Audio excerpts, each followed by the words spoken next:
Hi there. Before we get started, I want to say that all of this is only a personal opinion. And without further ado, let's get into the video. Hi there, welcome back to my channel. Today, we're going to be talking about a game called Dead Cells. For those who don't know what Dead Cell is a game made by Motion Twin, a company that has been making games since 2001. That company did a game called Mush, and that company also did another game called Die Tonight. Then, at 10th of May 2017, that company, Motion Twin, released a new game called Dead Cells, with a price tag of 33 Australian dollars.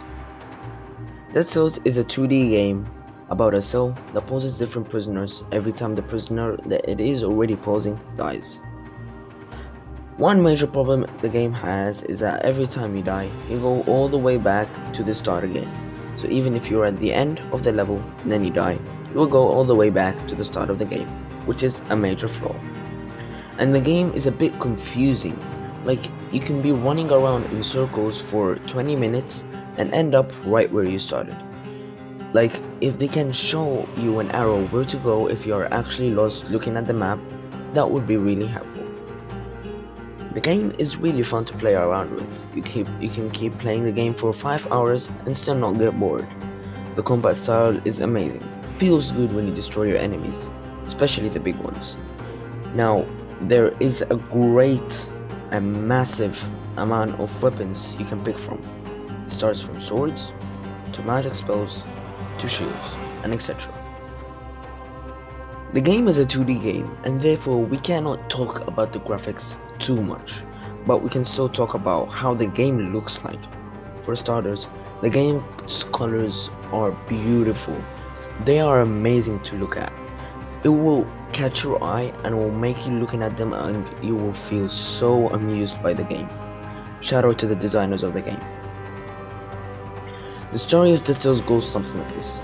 A terrible malice is unleashed by an alchemist who was making that a terrible creature is unleashed, killing citizens and driving them mad. And then the alchemist is blamed for the plague, which is the monster.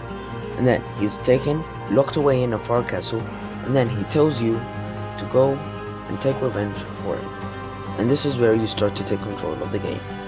You're actually meant to escape the castle, get back to the kingdom without dying. In this game, stores are the key to getting all the weapons that you need and all of the upgrades that you will need in the game.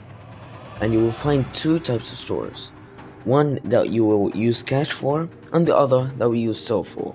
The one that you will use cash for is the cash that you kill from killing people or from unlocking chests. That one you can find mid-game.